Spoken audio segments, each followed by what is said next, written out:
இதை இன்னைக்கு யார் செய்கிறாங்க?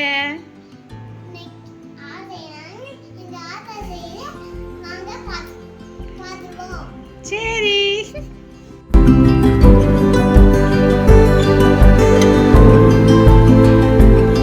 நூல் புட்டு செய்கிறதுக்கு வந்து ஒரு 6 மணி நேரம் புழுங்கல் அரிசி, சாப்பாட்டுக்கு நீங்கள் எந்த அரிசி யூஸ் பண்ணுறீங்களோ அதை ஊற வச்சுக்கோங்க. நாங்கள் வந்து ஒரு படி வந்து போட்டிருக்கோம். ஊற வச்சு இந்த மாதிரி தண்ணி விடாமல் கெட்டியாக வந்து ஆட்டி எடுத்து வச்சுக்கலாம். இப்போ இதையே வந்து நம்ம எண்ணெய் போட்டு வணக்க போகிறோம். இந்த மாதிரி அகலமாக ஒரு வடைச்சட்டி வச்சுக்கலாம். இப்போ நம்ம மாவு வணக்கிறதுக்கு வந்து எண்ணெய் ஊற்றிக்கலாம். தேங்காய் எண்ணெய் தான் நாங்கள் எடுத்துருக்குறோம். அப்போ தான் நம்ம நூல் புட்டுக்கு வந்து டேஸ்ட் சூப்பராக இருக்கும். இப்போ வந்து எண்ணெயில் நம்ம ஆட்டி வச்சுருக்க மாவு போட்டுடலாங்க. இது எதுக்காக பண்ணுறோன்னா நூல் புட்டு புரியும் போது ஈஸியாக இருக்கும், சூடாக இருக்கும்போது. அதே சமயம் தண்ணி அதிகமாக இருந்ததுனால இது உறிஞ்சிடும். அதுக்காக தான் மாவு வந்து நல்லா வணக்கிக்கலாம். இந்த மாதிரி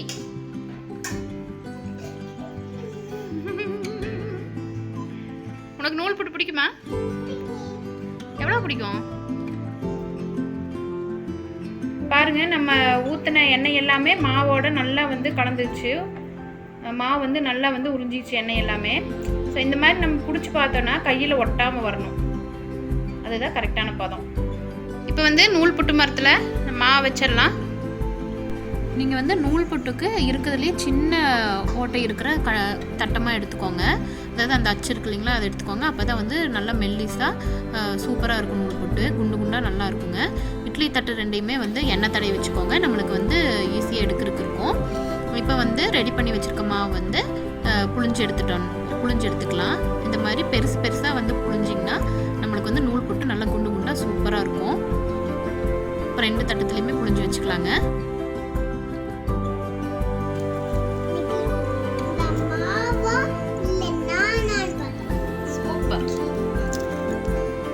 பாருங்க 2 தட்டுகளும் ரெடியாக இருக்குது வேகிறதுக்கு. இதை அப்படியே எடுத்து வேக வச்சிடலாம். இப்படி பாத்திரத்தில் வச்சு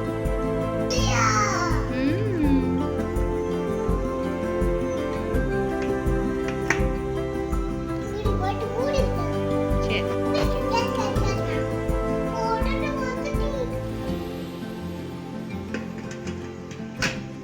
ஒரு 10 நிமிஷம் வந்து வேகட்டும். நல்லா வெந்துடும். 10 நிமிஷம் ஆயிடுச்சுங்க. இப்போ நம்ம நூல் புட்டுலாம் வெந்திருக்கோம். பாருங்க குண்டு குண்டு இட்லி ரெடி ஆயிடுச்சு. நூல் புட்டு. இன்னொரு தட்டத்தை எடுத்து கொட்டிடலாம்.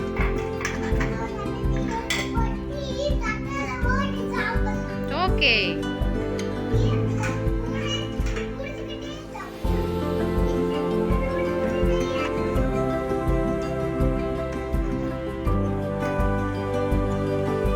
அடலடலா சூப்பரா வருது.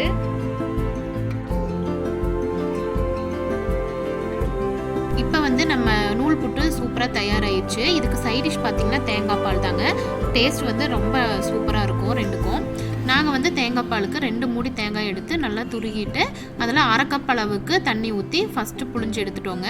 அதுக்கப்புறமா மறுபடியும் அதே தேங்காயில் மறுபடியும் ஒரு 1/2 கப் தண்ணி ஊற்றி இப்போ வந்து ஃபஸ்ட்டு தேங்காய் பால், 2வது நிலை தேங்காய் பால் ரெண்டுமே வந்து ரெடி பண்ணி வச்சுருக்கோம். நீங்கள் வந்து இந்த அளவுக்கு திக்னஸோட தேங்காய் பால் எடுத்துக்கோங்க. ரொம்ப தண்ணி ஊற்றினீங்கன்னா தேங்காய் பால் நல்லா இருக்காது. இப்போ ஒரு பெரிய பாத்திரத்தில் வச்சு நம்ம ரெடி பண்ணி வச்சுருக்க தேங்காய் பாலை ஃபஸ்ட்டு ஊற்றிக்கலாம். இது கூட வந்து நம்ம 1 டம்ளருக்கு வந்து மாட்டுப்பாலும் உள்ளுக்குள்ளே சேர்த்துக்கலாம். இப்போ நம்ம இது எதுக்காக ஊற்றுறோன்னா நல்லா கொஞ்சம் திக்காக வந்து நம்மளுக்கு தேங்காய் பால் டேஸ்ட்டாக இருக்கும். அதுக்காக தான் ஊற்றிக்கிறோம்.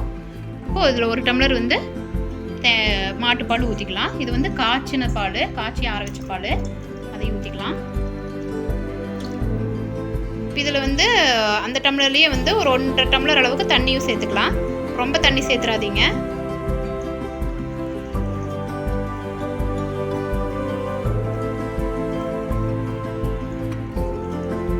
தேங்காய் பாலுக்கு வந்து சர்க்கரை போட்டுக்கலாம்.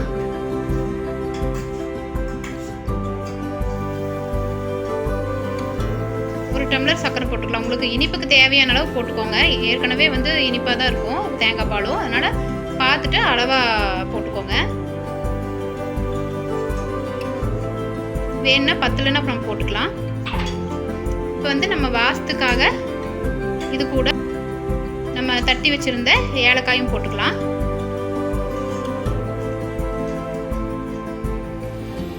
இதில் வந்து நீங்கள் ஜாதிக்காய், மாசிக்காய் இதெல்லாமே போட்டு போட்டிங்கன்னா இன்னும் நல்லா டேஸ்ட்டாக இருக்கும், அது ஹெல்த்தியும் கூட. நாங்கள் வந்து ஏலக்காய் மட்டும்தான் போடுறோம். இப்போ வந்து நல்லா வந்து சர்க்கரையெல்லாம் கலங்குற அளவுக்கு நல்லா தொலாவி விட்டுக்கலாம்.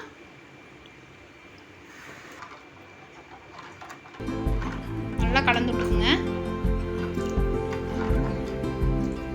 பாருங்கள், இந்த அளவுக்கு வந்து திக்னஸ் இருக்கணும். அப்போ தான் வந்து நம்ம நூல் புட்டு கூட ஊற்றி சாப்பிடும்போது டேஸ்ட்டாக இருக்கும், குடிக்கிறதுக்கு வந்து சூப்பராக இருக்கும். தேங்காய் பால் வந்து நல்லா சூடாயிருச்சு. ரொம்ப கொதிக்கணும்னு அவசியம் இல்லை. நீங்கள் ரொம்ப கொதிக்க வச்சிங்கன்னா தேங்காய் போடுறதுக்கு நல்லா திரியாக அது ஒரு மாதிரி ஆயிரும். இந்த அளவுக்கு இருந்தாலே போதும். எடுத்துடலாம். நல்லா சுட சுட சாப்பிடுங்க, அப்போ தான் நல்லா டேஸ்ட்டாக இருக்கும். வந்து சாப்பிட்றதுக்கு ஆள் ரெடியாக இருக்காங்க. என்ன வேணும் உங்களுக்கு? தேங்காய் பாலா? தேங்காய் பால் வேணுங்களா? சரிங்க.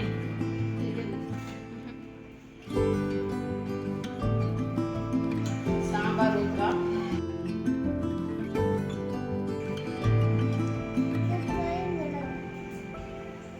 இதுக்கு வந்து தேங்காய் பால் ஊற்றிக்கலாம் நிறையா.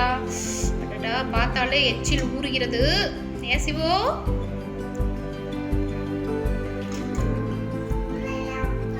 பாருங்க, எல்லாமே ரெடியாக இருக்குது. நாங்கள் வந்து சாப்பிட தயாராகிட்டோங்க. நீங்களும் உங்கள் வீட்டில் இந்த நூல் புட்டு வந்து செஞ்சு பாருங்கள். அதுக்கு காம்பினேஷனாக தேங்காய் பால் வச்சு பாருங்கள். டேஸ்ட் வந்து சூப்பராக இருக்குங்க. பிரேக்ஃபாஸ்ட்டுக்கு, டின்னருக்கு நீங்கள் எதுக்கு வேணாலுமே செஞ்சு சாப்பிட்லாங்க. டேஸ்ட் சூப்பராக இருக்கும். செஞ்சு பார்த்துட்டு எப்படி இருக்குங்கிறது எங்களுக்கு கமெண்ட் பண்ணுங்கள். மறக்காமல் எங்களோட சேனலை சப்ஸ்கிரைப் பண்ணி எங்களுக்கு சப்போர்ட் பண்ணுங்கள். இதே மாதிரி வேற ஒரு வீடியோவில் சந்திக்கலாம். பாய்.